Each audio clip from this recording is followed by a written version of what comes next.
আসসালামু আলাইকুম ওয়া রাহমাতুল্লাহি ওয়া বারাকাতুহু ইন্নাল হামদুলিল্লাহ ওয়া সলাতু ওয়াসসালামু আলা মান লা নাবিয়্যা বা'দা আম্মা বাদ। ফজরের নামাজের পরে 7টি জিকির। ফজরের নামাজের পরে 7টি জিকির যদি আপনি করেন নিয়মিত, ইনশাআল্লাহ আল্লাহ তাআলা সকল গুনাহ মাফ করে দিবে, অভাব অনাটন দূর করে দিবে, অটল সম্পদের মালিক বানিয়ে দিবেন। ঋণ থাকলে ঋণ পরিশোধ হওয়ার তৌফিক দান করবেন এবং আপনি যেই কোনো সমস্যায় হন আল্লাহ তাআলা সমস্যার সমাধান করে দিবেন। আপনার সাপ্তাহিক দায়িত্ব আল্লাহ তাআলা নিজে নিয়ে নেবেন। যদি ফজরের নামাজের পরে এই 7টি জিকির করেন, সেই দিনের জিম্মাদার আল্লাহ তাআলা আপনার নিয়ে নেবেন। যেই দিনের বা যেই সপ্তাহ বা যেই মাসের যে বছরের জিম্মাদার আল্লাহ তাআলা নিয়ে নেয়, সেই বান্দার কি আর কোনো পেরেশানি থাকে? না। এবং মৃত্যুর সাথে সাথে সবচেয়ে বড় পাওনা যেটা, সেটা পেয়ে যাবেন জান্নাত। সুবহানাল্লাহি ওয়া বিহামদিহি সুবহানাল্লাহিল আযীম। আমরা কে না চাই যে জান্নাতে যাই? এটা কে চাই না বলেন? সবাই চাই। যে নামাজ পড়ে সেও চায়, যে নামাজ পড়ে না সেও চায়, যে গুনাহ করে সেও চায়, যে গুনাহ করে না সেও চায়। আমরা প্রতিটা মানুষই, মুসলমান বলেন নন মুসলমান বলেন, প্রত্যেকেই চাই যে আমরা আখিরাতে শান্তি পাই, সুখ পাই। সম্মানিত দিনী ভাই ও বোনেরা, এই ভিডিওটি আপনার জীবন পরিবর্তন করে দিতে পারে। হ্যাঁ, ঠিকই শুনেছেন, এই ভিডিওটি আপনার জীবনের পরিবর্তন করে দিতে পারে বা আপনার জীবনকে ঘুরে দিতে পারে ইনশাআল্লাহ সফলতার দিকে। এবং হয়তো আল্লাহ তাআলা এই ভিডিওর ভিতরে এমন কিছু আমি জিকিরে আলোচনা করব, যেই কারণে হয়তো আল্লাহ তাআলা আপনাকে সেটা দেখার সুযোগ করে দিয়েছেন। সেটা দেখার সুযোগ করে দিয়েছেন এই জন্য যে আপনি যদি এই আমলগুলো করেন, তাহলে ইনশাআল্লাহ আপনি আল্লাহ তাআলার কাছে যে দোয়া করেছেন মনে মনে, সেটারই সফলতা অর্জন করার জন্য আল্লাহ তাআলা সেই সুযোগ করে দিয়েছেন। ফজরের নামাজের পরে 7টি জিকির আমি ধারাবাহিকভাবে এক একটি জিকির আলোচনা করব। ফজিলত এবং কতবার পড়বেন, কোন দোয়াটি পড়বেন, কোন জিকিরটি পড়বেন। প্রিয় দিনী ভাই বোনেরা, তাই ভিডিওটি শুরু থেকে একেবারে শেষ পর্যন্ত নিখুঁতভাবে আপনি দেখতে থাকুন এবং শুনতে থাকুন। ফজরের নামাজের পরে আমরা লা হাওলা ওয়ালা কুওয়াতা ইল্লা বিল্লাহ এটি 499 বার পড়ব। প্রতিদিন আপনি যদি ফজরের নামাজের পরে 499 বার লা হাওলা ওয়ালা কুওয়াতা ইল্লা বিল্লাহ পড়েন এবং একবার যদি পড়েন লা হাওলা ওয়ালা কুওয়াতা ইল্লা বিল্লাহি আলিয়ুল আযীম, আল্লাহ তাআলা বলেন ওই দিনের জিম্মাদার আমি ওই বান্দার নিয়ে নিলাম। এবং শুনে রাখো তোমরা, যেই বান্দা এই জিকির করবে, যেই কোনো সমস্যার জন্য, কেউ ব্যবসা করতেছে কিন্তু ব্যবসায় উন্নতি হচ্ছে না, আমি আল্লাহ তাআলা তার ব্যবসার ভিতরে বরকত দান করে দিব। ফজরের নামাজের পরে আপনি দোকান খোলার আগে লা হাওলা ওয়ালা কুওয়াতা ইল্লা বিল্লাহ 499 বার পড়েন না, একদিন পড়েন না, এক সপ্তাহ পড়েন না, দেখেন না আল্লাহ তাআলা অসংখ্য অগণিত আপনার ব্যবসার ভিতরে বরকত দান করে দিবেন। আপনি চাকরি করেন, চাকরির উন্নতি করার তৌফিক দান করে দিবেন। আপনি বিভিন্ন কাজ করেন, আল্লাহ তাআলা সফলতা দান করে দিবেন।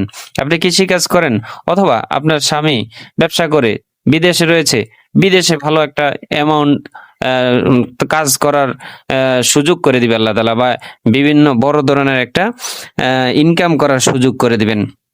আপনি মহিলা মানুষ, তো কি হয়েছে, বসে বসে এই আমলগুলো করেন।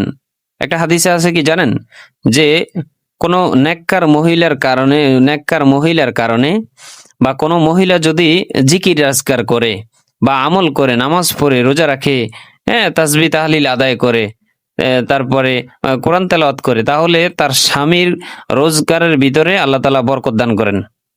এটা একটা কারণ, ঠিক আছে? সেই হিসাবে আপনি আপনার মনে করেন ছেলে বিদেশ গিয়েছে অথবা ব্যবসা করতেছে, লস খাচ্ছে, হ্যাঁ, যে কোনো সমস্যার জন্য আপনি এটি পড়তে পারেন। মেয়ে বড় হয়ে গেছে, বিয়ে শাদী হচ্ছে না, এটি পড়েন।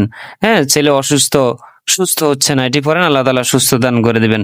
সামনে পরীক্ষা রয়েছে, এটি পড়েন না, ফজরের পরে পড়ার পরে পরীক্ষা দিতে যান, এরপরে ইনশাআল্লাহ দেখবেন আল্লাহ তাআলা একটা ভালো একটা পজিশন আপনাকে নিয়ে দিবেন। তোই অনেক উলামায়ে কেরাম এই লা হাওলা ওয়ালা কুওয়াতা ইল্লা বিল্লাহর ব্যাপারে তিনারা কসম খেয়ে বলেন যে যেই কোনো সমস্যার জন্য আপনি এটি পড়তে পারেন। 2 নম্বর হলো আমরা সাইয়্যিদুল ইস্তিগফার পড়ব ফজরের নামাজের পরে। রাসূলুল্লাহ সাল্লাল্লাহু আলাইহি ওয়াসাল্লাম বলেন, কোন ব্যক্তি যদি সাইয়্যিদুল ইস্তিগফার পড়ে তাহলে আল্লাহ তাআলা সেই ব্যক্তি যদি দিনে মারা যায় সে ব্যক্তি জান্নাতি, এবং যদি সন্ধ্যায় পড়ে যদি রাতে মারা যায় তাহলে সে ব্যক্তি জান্নাতি। সম্মানিত দিনী ভাই বোনেরা, এবং আমরা প্রতিদিনই সকালে আরেকটি তাসবিহ আদায় করব, হাসবি আল্লাহু লা ইলাহা ইল্লাহু আলাইহি তাওয়াক্কালতু ওয়া হুয়া রাব্বুল আরশিল আযীম। এটি আপনার হিসাবকে সহজ করে দিবে, অর্থাৎ দুনিয়া এবং আখিরাত দুটোইকেই সহজ করে দিবে। এটি আমরা 100 বার পড়ব, কমপক্ষে ফজরের নামাজের পরে 100 বার পড়ব। নাম্বার 4, আমরা 4টি জিকির করব 100 বার করে। সুবহানাল্লাহ 100 বার, আলহামদুলিল্লাহ 100 বার, আল্লাহু আকবার 100 বার, লা ইলাহা ইল্লাল্লাহ 100 বার। এই 4টি জিকির আমরা 100 বার করে ফজরের নামাজের পরে আদায় করব। আরেকটা বিষয় কি জানেন, জিকির করার জন্য অজু প্রয়োজন নেই। অজু থাকুক বা না থাকুক, আপনি হামেশা আপনি জিকির করতে পারবেন, সর্ব অবস্থায় জিকির করতে পারবেন। আপনি কাজ করতেছেন তো কি হয়েছে, আপনি জিকির করেন না? আমরা এটি জিকির করব, এবং ফজরের নামাজের পর আমরা লা ইলাহা ইল্লাল্লাহ, লা ইলাহা ইল্লাল্লাহু মুহাম্মাদুর রাসূলুল্লাহ অথবা লা ইলাহা ইল্লাল্লাহ আমরা এটি 100 বার পাঠ করব। যদি আপনি 100 বার পাঠ করেন লা ইলাহা ইল্লাল্লাহ, রাসূলুল্লাহ সাল্লাল্লাহু আলাইহি ওয়াসাল্লাম বলেন, মান ক্বালা লা ইলাহা ইল্লাল্লাহ ফাদাখালাল জান্নাহ, যে ব্যক্তি লা ইলাহা ইল্লাল্লাহ পড়লো সেই জান্নাতে প্রবেশ করলো। সুবহানাল্লাহ। এরপরে আপনি আরেকটি দোয়ার উপরে আমল করতে পারেন, সেটি হলো যেই কোনো কাজের, যদি আপনি মহিলা হন, যে ফজরের নামাজের পরে আপনি যদি 21 বার পড়েন বিসমিল্লাহির রহমানির রহিম, বিসমিল্লাহির রহমানির রহিম, বিসমিল্লাহির রহমানির রহিম, এটি আপনি 21 বার পড়ার পরে যেই কোনো কাজে আপনি ফজরের পরে হাত দিবেন, সেই কাজটাই সম্পূর্ণভাবে একেবারে ভুল ত্রুটি ছাড়া এবং সেটা একেবারে নিখুঁতভাবে আপনি সফলতা সেটা আদায় করতে পারবেন বা সফলতায় পৌঁছতে পারবেন। বা 21 বার ফজরের নামাজের পরে যদি বিসমিল্লাহ পড়ে যেই কাজে হাত দিবেন, ব্যবসার কাজে হাত দিচ্ছেন, রান্নার কাজে হাত দিচ্ছেন, রান্না দেখবেন আগের থেকে অনেক স্বাদ হয়েছে, মজা হয়েছে। যে কোনো কাজে আপনি হাত দিবেন না কেন, ইনশাআল্লাহ সেটার ভিতরে আল্লাহ তাআলা বরকত দান করে দিবে। তাহলে আমরা ফজরের নামাজের পরে 19 বার পড়ব বিসমিল্লাহির রহমানির রহিম, বিসমিল্লাহির রহমানির রহিম।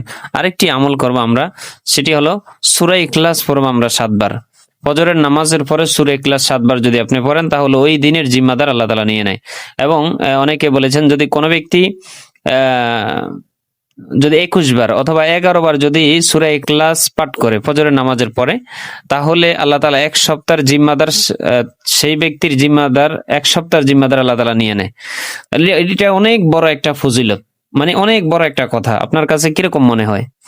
আমার কাছে যে আল্লাহ তাআলা আপনি আল্লাহর জিম্মায় চলে গেছেন, বা আল্লাহ তাআলা আপনাকে জিম্মায় নিয়ে নিল, এটা যেমন তেমন কথা? আরে না, এটা পাওয়ার জন্য সৌভাগ্য লাগে, কপাল লাগে। এই আমলগুলো সবার দ্বারা হবে না, সবাই করবে না। যে করবে সে সৌভাগ্যবান হবে। এবং মৃত্যুর সাথে সাথে, এবং ফজরের নামাজের পর আমরা আয়াতুল কুরসি পাঠ করব কমপক্ষে 1 বার এবং 3 বার পাঠ করে নিতে পারি। তো এই প্রতিদিন যদি ফজরের নামাজের পরে আমরা আয়াতুল কুরসি পাঠ করি তাহলে মৃত্যুর সাথে সাথে সে ব্যক্তি জান্নাতি। তাহলে আমি কি পাইলাম? আমি অটল সম্পদের মালিকও হইলাম, অভাবও দূর হইল, ঋণ পরিশোধ হইল, সকল গুনাহ ক্ষমা হইল। হ্যাঁ, এবং দুরূদ শরীফ আমরা 100 বার পড়ব। তারপরে মৃত্যুর সাথে সাথে আমরা জান্নাতও পাইব। এছাড়া আর কি করা যায়, কি আমল করা যায় বলেন? মানে কি এই আমলগুলো দ্বারা এত কিছু আপনি পাওয়ার সম্ভাবনা রয়েছে। যদি একই বিশ্বাসের সাথে আপনি আমল করেন তাহলে আর কি চান আল্লাহর কাছে? আল্লাহ তো সবই দেওয়ার জন্য প্রস্তুত রয়েছে। এই জন্য আমরা বিশেষ করে যে লা হাওলার আমল, এটি আমরা অবশ্যই করব। সাইয়্যিদুল ইস্তিগফার পড়ব, আয়াতুল কুরসিটা পড়ব, দুরূদ শরীফ আমরা 100 বার পড়ব, এবং বিসমিল্লাহির রহমানির রহিম 19 বার পাঠ করব। হ্যাঁ, এবং 4টি যে তাসবিহর কথা বলেছি সেই 4টি তাসবিহ আদায় করব। ফজরের নামাজের উপরে সূরা ফালাক 1 বার, সূরা নাস 1 বার, তার এবং সূরা ইখলাস 1 বার অথবা 3 বার করেও আমরা পাঠ করে নিতে পারি। এবং ফজরের নামাজের পরে 7 বার আমরা সূরা ইখলাস পাঠ করব। এই আমলগুলো আপনি করেন, ইনশাআল্লাহ কন্টিনিউ করেন। আল্লাহ রাসূল সাল্লাল্লাহু আলাইহি ওয়াসাল্লাম বলছেন, ওই আমল আল্লাহর কাছে সবচেয়ে গ্রহণযোগ্য যে আমল অল্প, তবে সেটা লাগাতার হয়, মানে সব সময় করা হয়। তো এই ভিডিওটি ভালো লাগলে অবশ্যই বন্ধুদের সাথে শেয়ার করবেন, এবং যদি কোনো সমস্যা মনে করেন কোনো আমলের, তাহলে আমাদেরকে কমেন্ট বক্সে বললে আমরা সেটার আরবি এবং বাংলা উচ্চারণ এবং অর্থ, ফজিলত সবকিছু লিখে দিব ইনশাল্লাহ। ভিডিওটি ভালো লাগলে লাইক, কমেন্ট, শেয়ার করবেন আর চ্যানেলটি সাবস্ক্রাইব করে দিবেন। ধন্যবাদ। আসসালামু আলাইকুম ওয়া রাহমাতুল্লাহি ওয়া বারাকাতুহু।